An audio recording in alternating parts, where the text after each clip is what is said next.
Galerinha, tudo bom com vocês? Bom dia, boa tarde, boa noite, dependendo do horário que você esteja assistindo esse vídeo. Eu me chamo professor Joel Borges, sou professor de Química aqui do Colégio Sébio e essa é a nossa segunda aula.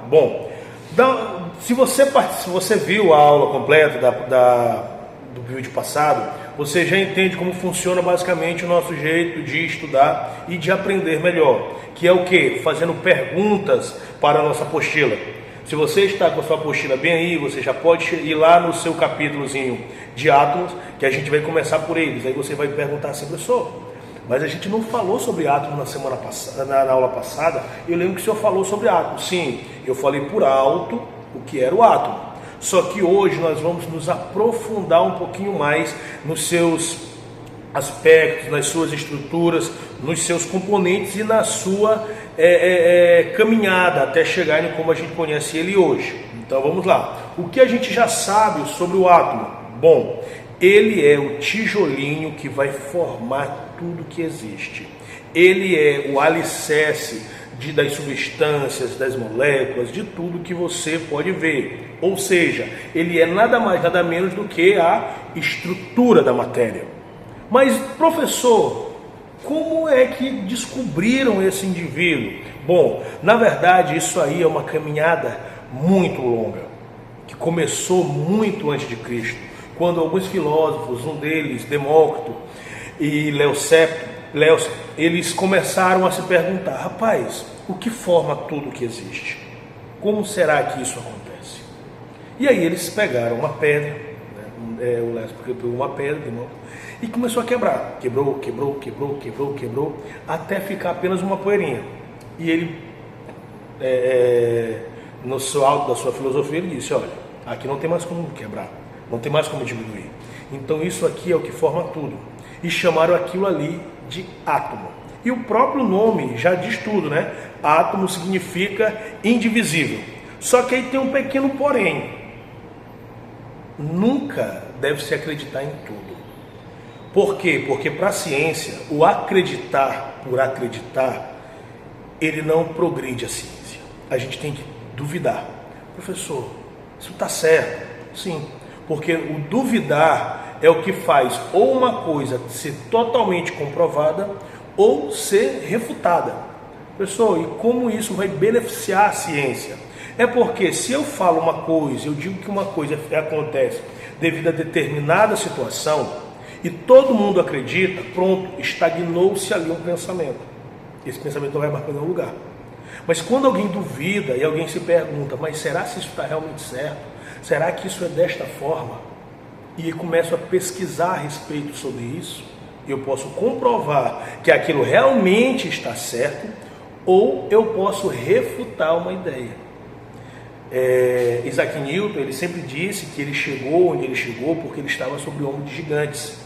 Professor, o que isso quer dizer? É que ele reconhece que as pessoas que vieram antes dele foram fundamentais para que ele pudesse progredir. Ele valorizou aquilo que eles descobriram, mesmo algumas coisas sendo erradas. Então, o duvidar é muito mais importante do que o acreditar por acreditar, para a ciência pelo menos. Perfeito? Então vamos lá. A gente já sabe o que é o átomo, né? O que é o átomo? O átomo é o tijolinho que vai formar matéria. O nome átomo significa indivisível. Só que aí esse paradigma já foi quebrado. Professor, como assim? Como eu expliquei, o duvidar ele faz progredir. Leucipo e Demócrito, eles passaram muito tempo afirmando que o átomo era a menor unidade da matéria, era indivisível e por aí foi.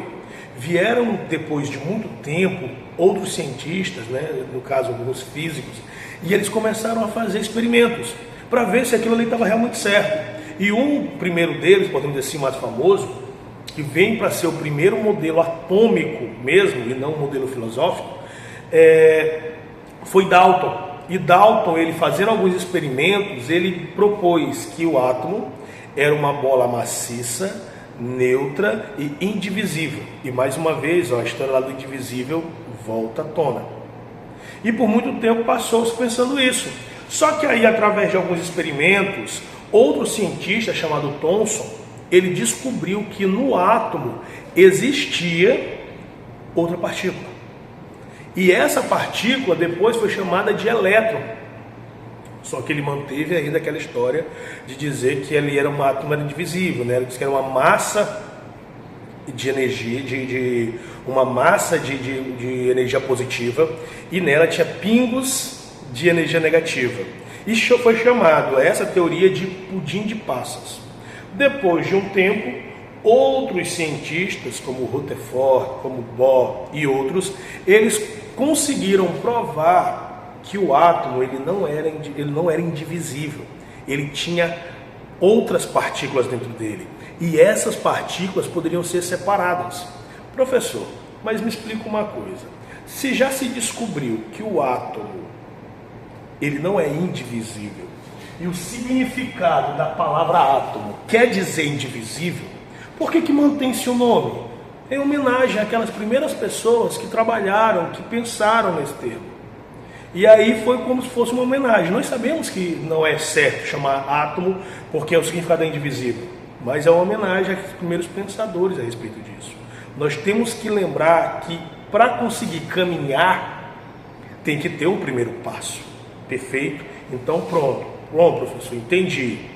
Átomo é o tijolinho que forma a matéria, já sei que o átomo não é indivisível, ele tem partes, então dá para separar. Perfeito. Mas quais são essas partes? Como é a estrutura do átomo? Como ela se dá?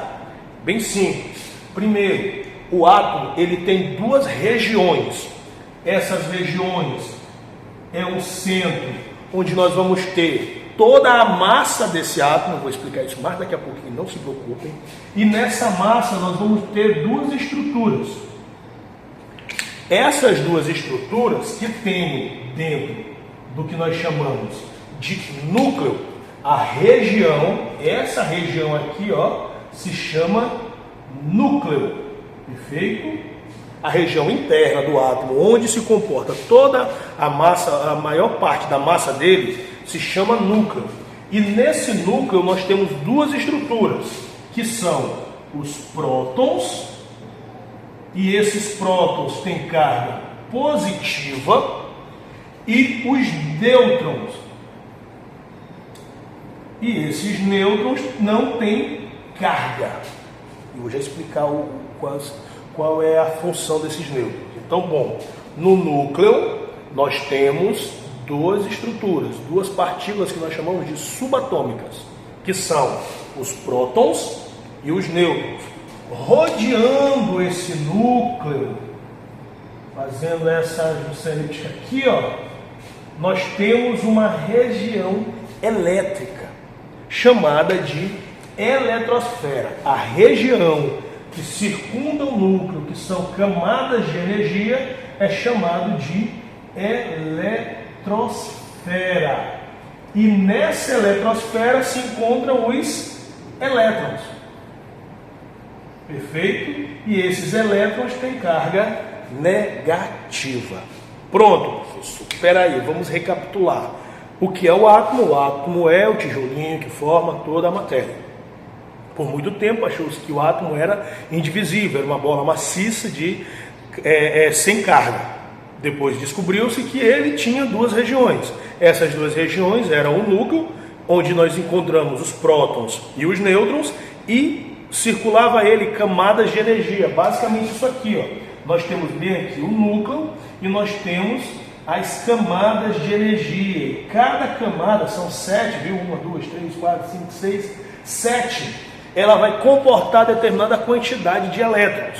E esses elétrons estão ali na eletrosfera. Professor, o senhor falou que os prótons são positivos e os elétrons são negativos. Eu aprendi, pelo menos por baixo, que os opostos se atraem. Por que os elétrons que estão na eletrosfera não se atraem com os prótons que estão no núcleo? Por causa dos nêutrons. Os nêutrons funcionam como um auxiliador para manter essa estrutura totalmente estável, certo? Então, quanto mais prótons eu tenho, mais nêutrons eu preciso para manter essa estrutura estável. Então, recapitulando: núcleo, eletrosfera. Essas são as regiões. Dentro do núcleo, nós temos os prótons, que têm carga positiva, e os nêutrons, que não têm carga. Na eletrosfera, nessas camadas de energia, nós vamos ter quem? Os elétrons. E os elétrons têm carga negativa. Perfeito? Então, anota tudo aí, vê se já dá para responder algumas questões da apostila e volta para cá para a gente continuar. Então, já voltamos rapidinho, só uma passada de cadeira para o lado. E aí a gente chega em um detalhe. Professor, me diz uma coisa aqui. O senhor falou que no núcleo tem prótons e nêutrons, na eletrosfera tem elétrons. Que os prótons são positivos e os elétrons são negativos. Como é que funciona essa questão de quantidade deles? Bom, o átomo ele é eletricamente neutro. O que isso quer dizer? Que a quantidade de cargas positivas é igual à quantidade de cargas negativas. De novo, o átomo é eletricamente neutro. A quantidade de cargas positivas é igual à quantidade de cargas negativas. Logo, se ele tem 5 prótons, ele obrigatoriamente tem que ter 5 elétrons, para quando fazer a continha lá, dá 0. Só que existe um caso diferente ali. O que, professor? Existem alguns átomos que eles precisam perder ou ganhar esse elétron para adquirir uma estabilidade, que a gente vai ver melhor lá na última aula. Não se preocupem agora, só lembrem. Existem átomos que precisam ganhar ou perder elétrons para conseguir uma estabilidade. Os únicos que têm uma estabilidade natural são o que nós conhecemos como gases nobres, que a gente vai ver lá no finalzinho dessa aula. Então prestem atenção. Quando esse meu átomo ele perde ou ele ganha elétrons, professor, ele pode ganhar ou perder próton? Não é uma reação da eletrosfera, da camada de valência. Ele pode perder prótons se tiver uma reação nuclear, mas não são todos os átomos que fazem isso, são átomos radioativos. A gente não vai estudar isso agora. Então, de novo, os átomos, para adquirirem estabilidade, eles tendem a ganhar ou perder elétrons. Quando isso acontece, quando ele perde ou quando ele ganha elétrons, eles viram uma espécie química chamada íon. E aí eu já respondi a pergunta que está ali. Professor, o que são íons? Íons é uma espécie química que tem carga. Professor, mas como é que ela tem carga? Lembra que eu falei que a quantidade de prótons e a quantidade de elétrons é igual? Por exemplo, eu tenho 5 prótons e 5 elétrons. Se os prótons são positivos, eu tenho mais 5. Se os elétrons são negativos, eu tenho menos 5. Mais 5 menos 5, 0. Neutro. Como eu avisei que o átomo, alguns átomos eles perdem ou ganham elétrons, essa conta pode não fechar e aparecer um resultado diferente de 0. Quando aparece esse resultado diferente de 0, é porque eu não tenho mais um átomo, eu tenho um íon. Então prestem atenção, vamos fazer bem simples. 3 prótons, 3 elétrons, 0. Aconteceu alguma coisa e esse meu indivíduo ele perdeu um elétron. Ele continua com a mesma quantidade de prótons. 3 prótons, só que agora ele tem 2 elétrons. Os prótons positivos, mais 3. Os elétrons negativos, menos 2. Mais 3, menos 2, mais 1. Logo, ele adquiriu o quê? Uma carga. Quando ele adquire uma carga, ele deixa de ser átomo e passa a ser íon. Existem 2 tipos de íons. Os íons positivos, que são os cátions. Cátion é quando o átomo perde elétrons. Então prestem atenção. Quando o átomo perder elétrons, porque o elétron é uma coisa negativa, ele vai ficar mais positivo. E esse cara, ele não é mais um átomo, ele passa a ser um íon. Quando o meu íon é positivo, ele se chama cátion. O que é um cátion? É um átomo que perdeu elétrons. Agora, quando o meu íon é negativo, ó, é quando o átomo ganha elétrons. Então vamos recapitular para não perder o fio da meada. Átomo é eletricamente neutro. Íon é uma espécie química que possui carga, ou seja, aquele meu átomo ou ganhou ou perdeu elétrons. E lembre, só vai virar íon ganhando ou perdendo elétrons. Quando ele ganhar elétrons, quer dizer que a quantidade negativa é maior que a positiva. Ele se torna um íon chamado ânion. Ânion é um átomo que ganhou elétrons. É um íon negativo. Já cátion, ele perde elétrons. Então a quantidade de prótons fica maior que a quantidade de elétrons. Ele fica positivo. Quando o meu íon for positivo, ele será chamado de cátion. Então, de novo, cátion, íon positivo, ânion, íon negativo. Cátion quando perder, ânion quando ganhar. Quando ganhar ou perder o que, turminha? Elétrons. Perfeito? Pronto. Vamos entender uma coisa. Os átomos em si, eles têm as suas estruturas lá já pré-definidas. Quantidade de prótons, quantidade de elétrons, quantidade de nêutrons e por aí vai. Esses símbolos que vão aparecer para vocês, por exemplo, deixa eu apagar bem aqui só para mostrar uma coisa. Esses símbolos que vão aparecer para vocês, eles vão ser colocados para não precisar ficar falando toda hora o nome deles. Então, por exemplo, quando vocês verem dentro da química, ele se referindo à quantidade de P, no caso P, prótons, N, nêutrons,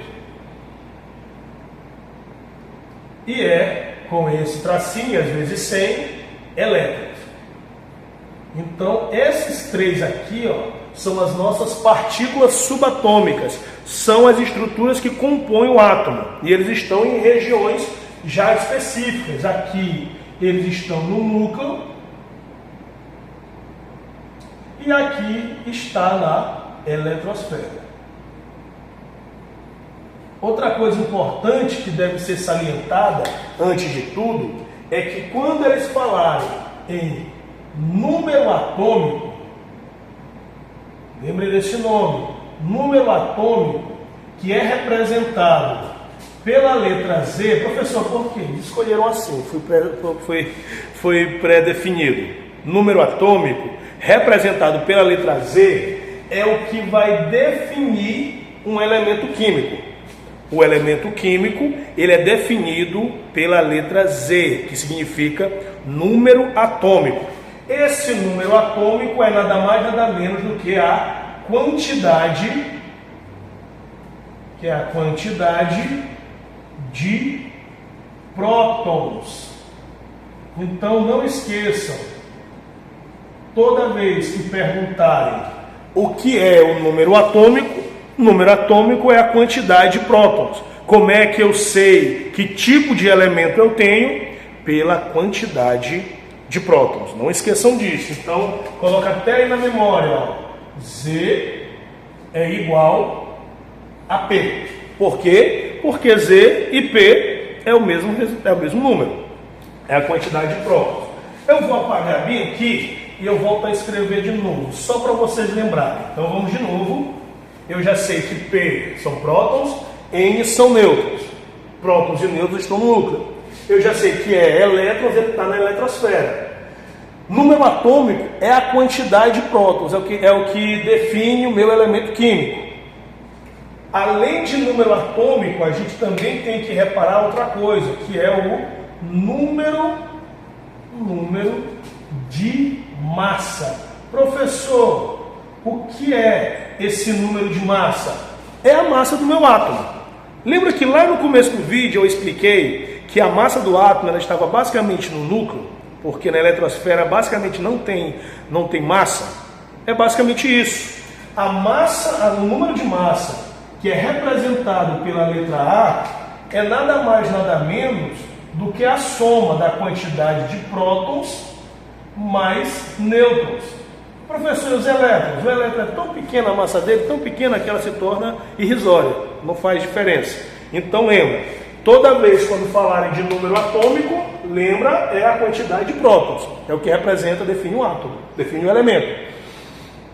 E número de massa é a soma de prótons mais nêutrons. Eu posso escrever A igual a P mais N, ou eu posso escrever A igual a Z mais N. Por que eu posso fazer isso, gente? Porque P é igual a Z. Então eu posso tanto colocar como Z como P é o mesmo valor. Perfeito? Então, recapitulando. A gente tem eletrosfera, tem núcleo, tem próton, tem nêutron, tem elétrons. Se por acaso existir uma carga, a gente não tem mais um átomo, a gente tem um íon. Se essa carga for positiva, será um cátion. Se ela for negativa, será um ânion. Quando é que é positivo? Quando perde elétrons. Quando é que é negativo? Quando ganha elétrons. Quando eu falar, eu tenho um elemento químico. O que é um elemento químico? Elemento químico são todos os átomos que possuem o mesmo número atômico. Elemento químico são todos os átomos que possuem o mesmo número atômico. E aí a gente tem que prestar atenção em um detalhe muito importante. Vão existir átomos que vão ter o mesmo número atômico, mas eles não terão todas as semelhanças. Professor, eu não entendi. Vamos lá. Já sabemos essa parte, já sabemos o que é esse elemento químico. O elemento químico são todos os átomos que possuem o mesmo número atômico. Quando um átomo possui o mesmo número atômico, mas não possui o mesmo número de massa, que é a soma de prótons mais nêutrons, ele é o mesmo elemento químico, ele só não é o mesmo átomo. Nós chamamos esses indivíduos de isótopos. Certo? Nós chamamos esses indivíduos de isótopos. O que são isótopos? São átomos que possuem o mesmo número atômico, que é a quantidade de próton,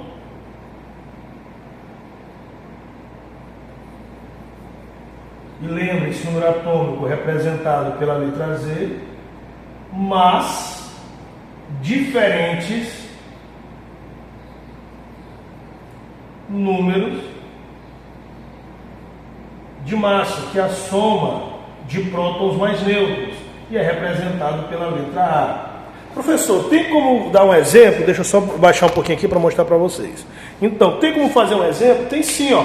Aqui a gente tem o carbono. O carbono, ele tem 6 como número atômico, ou seja, ele tem 6 prótons. O número de massa desse carbono é 12. E a gente representa dessa forma: símbolo, número atômico, número de massa. Só que não existe apenas esse carbono.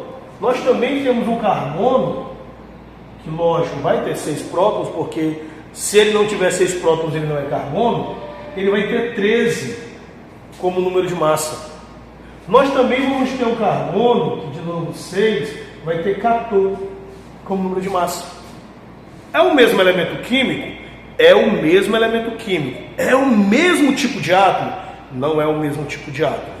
Quando isso acontece, nós chamamos essa estrutura de isótopos. Então, de novo, isótopos são elementos químicos que possuem o mesmo número atômico, a quantidade de prótons, porém o número de massa é diferente.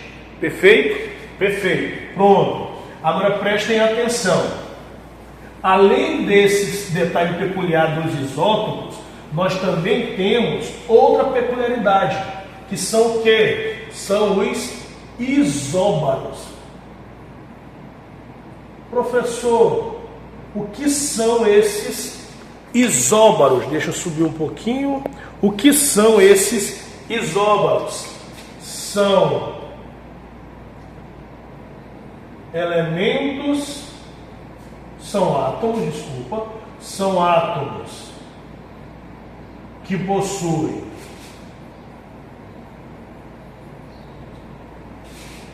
número atômico diferente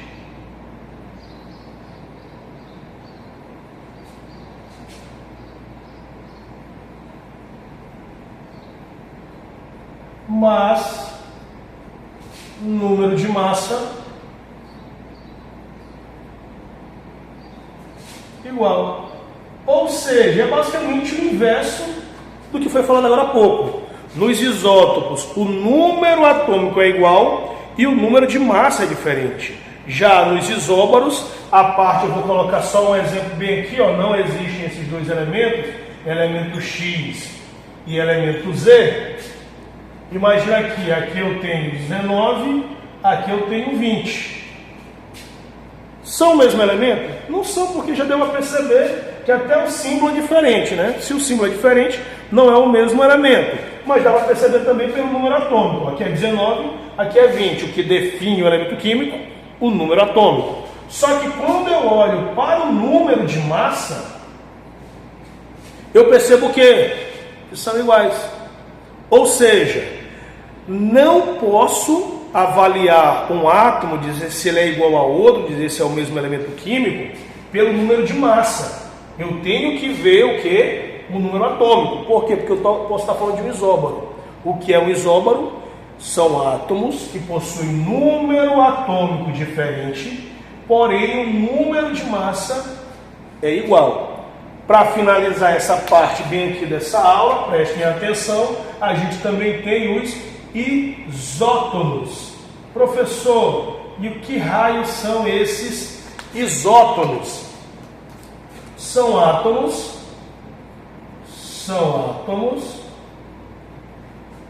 que possuem o mesmo número de nêutrons. Ah, professor, então peraí, deixa eu ver se eu entendi. Isótopos, mesmo número de prótons, só que o número de massa é diferente. Isóbaros, mesmo número de massa e o número atômico diferente, quantidade de prótons diferentes. Já isótopos, mesmo número de nêutrons, isso mesmo. Professor, e como é que eu vou fazer para descobrir o número de nêutrons? Então vamos prestar atenção. Eu vou apagar aqui em cima para ficar melhor de vocês verem. Prestem atenção bem aqui. Eu vou usar aqueles dois elementos fictícios. Eu tenho o X e eu tenho o Y. Aqui eu tenho 20, aqui eu tenho 19, aqui eu tenho 40, aqui eu tenho 39. Professor, eu ainda não sei onde o senhor vai olhar o número de nêutrons. Bom, como eu sei que o número de massa é a soma de prótons mais nêutrons, e eu sei que esse cara aqui de baixo é o número de prótons, para eu saber o número de nêutrons, basta eu fazer essa simples subtração aqui, ó. 40 menos 20, 20, ou seja, ele tem 20 nêutrons. 9 menos 9, 0, 3 menos 1, 2. O que eu percebi? Que o número de nêutrons são iguais. Se a quantidade de nêutrons são iguais, é porque eles são o quê? Isótopos. Recapitulando para a gente poder entender, isótopos possuem o mesmo número atômico, a quantidade de prótons é igual, mas o número de massa é diferente. Isóbaros possuem o mesmo número de massa, porém o número atômico é diferente. Isótopos possuem a mesma quantidade de nêutrons. Já dá uma olhada na apostila, vê se tem alguma questão que dá para resolver com essa parte da aula, faz as questões, anota o que tiver que anotar e volta para cá para a gente finalizar essa aula. Então, espero que tenham feito, já anotado o que tiver que anotar, espero que tenham entendido. Lembrando, não entendeu alguma coisa, tem alguma dúvida, tem alguma sugestão, coloca aqui na descrição do vídeo ou coloca no nosso no aplicativozinho, manda mensagem lá no WhatsApp se tiver alguma dúvida, que a gente tenta sanar essa dúvida. Não fique com dúvidas, porque senão você não vai aprender totalmente o conteúdo. Então vamos lá, uma coisa importante, não confundam número de massa com massa atômica, são duas coisas diferentes. Professor, o que é número de massa? Número de massa é a soma de prótons mais nêutrons, ou seja, esse cabra aí eu estou falando do átomo. Número de massa está relacionado ao átomo, perfeito? Ao átomo, soma de prótons mais nêutrons. Quando eu falo em massa atômica já não estou falando mais do átomo, eu estou falando do elemento químico.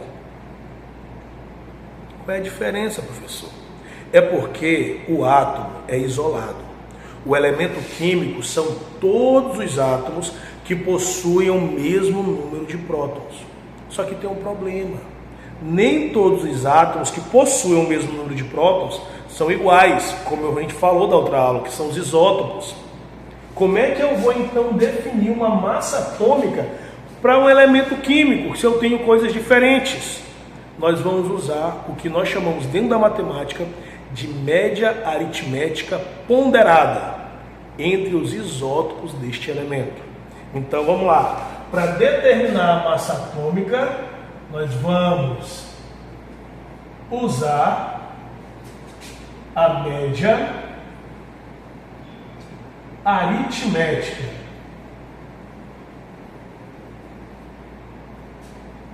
ponderada entre os isótopos desse elemento. Professor, mas eu não sei o que é média aritmética ponderada. Como é que eu vou aprender isso? Então vamos lá. Massa atômica vai ser basicamente o quê? O número de massa do meu elemento vezes a porcentagem de existência no planeta e vai somando com os outros elementos. Número de massa vezes a porcentagem e aí vai se somando. Dependendo de quantos isótopos tenham, tu vai fazendo essa conta. Depois que tu fizer toda essa conta, é só dividir por 100 que tu encontra a massa atômica. Então vamos pegar um exemplo bem simples. A gente tem lá o carbono, né? A gente tem 3 carbonos, propriamente dito. A gente tem o 12, a gente tem o 13 e a gente tem o 14. Perfeito? Todos eles são isótopos, todos eles são carbono. Eu ia escolher uma dessas massas aqui para ser a massa oficial? Não poderia. Por quê? Porque eu não posso deixar outros de lado. Então o que se faz? Ver a abundância no planeta. Ah, esse aqui tem 60% de existência no planeta. Ah, esse aqui tem 10% de existência no planeta. Ah, esse aqui tem 30% de existência no planeta. Eu não estou dizendo que essa é a porcentagem certa, só estou explicando para vocês. Então, o que nós vamos fazer para fazer esse cálculo? A gente vai pegar o número de massa, que nesse caso 12, nesse caso 13 e nesse caso 14, multiplicar pela porcentagem e somar tudo. Depois que você fizer essa soma, aí você divide por 100 e aí você terá o número, a massa atômica. A massa atômica representando o que? O elemento químico com todos os seus isótopos. Perfeito? Perfeito. Professor, onde é que eu vou colocar isso? Isto é colocado na tabela periódica. A tabela periódica dos elementos químicos, ela contém todos os elementos que já foram descobertos. E aí, anota rapidinho o que foi falado agora há pouco. vai na tua apostila, vê onde é que está direitinho. Se tiver alguma questão lá da tua avaliação da atividade, já responde e volta para a gente finalizar com tabela periódica. Então, voltando, espero que tenham respondido várias questões. Essa aqui é a tabela periódica dos elementos químicos. Nessa tabela periódica a gente tem todos os elementos já descobertos. Vocês podem perceber que ela é separada por cores. Essas cores têm significado. Cada uma aqui, ó, dessas colunas ou dessas linhas, elas também representam alguma coisa. E eu vou explicar para vocês basicamente isso. Então, lembra que eu falei sobre massa atômica agora há pouco? Está bem aqui, ó. Nessa parte de baixo aqui, ó, a parte de cima é a quantidade de prótons, a parte de baixo é a massa atômica. Por que não coloca número de massa ali, professor? Porque eu não posso colocar apenas um tipo de elemento de átomo. Eu tenho que colocar, mesclar todos. E é por isso que a gente precisou fazer aquele cálculo de média aritmética ponderada para poder encontrar esses valores. Porque fica até meio estranho quando tu ouve, número de massa é a soma de prótons mais nêutrons. Então, 1 mais 1 mais 1 mais 1 mais 1. E aí tu chega na tabela periódica, tem o número decimal. É porque na tabela periódica eu não estou falando de átomo, eu estou falando de elemento químico, que são o quê? Todos os átomos que possuem a mesma quantidade de prótons. Então, percebam bem, quando eu olhar para as colunas serão chamadas de famílias. As colunas são chamadas de famílias. As linhas são chamadas de período. Basicamente, nós vamos ter 3 grandes grupos e um coitadinho. Só como assim um coitadinho? Vamos lá. Nós vamos ter metais, não metais e aqui, ó, bem aqui, como vocês estão olhando, os gases nobres. Lembrem desse nome, vocês vão precisar para a última aula, os gases nobres. Só que aí existe um carinha que a gente já descreve basicamente como metal, não metal, gases nobres. Ele funcionaria como um não metal, mas aí ele é o hidrogênio. Vocês podem perceber que ele está bem aqui, né, bonitinho. Ele é o único que não tem nada a ver com a família que ele está. Por quê? Porque ele não faz parte. Ele não tem família, ele é sozinho, ele é DDO, ele é diferente dos outros. Então, nós temos metais, não metais, gases nobres e o hidrogênio. Dentro das famílias, nós temos os alcalinos, que é só daqui para baixo, esse cara não conta, alcalinos terrosos, metais de transição, família do boro, família do carbono, família do nitrogênio. Nós temos os halogênios, os calcogênios e os gases nobres. E aqui, ó, para vocês olharem, são os períodos, que vai de 1 até 7. E aqui embaixo nós temos esses metais de transição interno, que eles ficam aqui, ó, bem aqui, ó. Professor, por que eles não ficaram aí? Porque senão a tabela fica muito feia, muito extensa. Então ele veio para cá de estética mesmo, tá? Então, quantas famílias são? 18. Quantos períodos são? 7. Grande classificação, elementos representativos, que é de 1, 2, 13, 14, 15, 16, 17, 18, e metais de transição, que são esses aqui, ó, de 3 até 12, e aqui os metais de transição interno, externo, interno. Perfeito? Bom, fechou mais essa aula. Espero que vocês assistam esse vídeo até agora, façam a atividade, organizem direitinho. Qualquer dúvida, coloca bem aí nos comentários, tá? Valeu, bons estudos!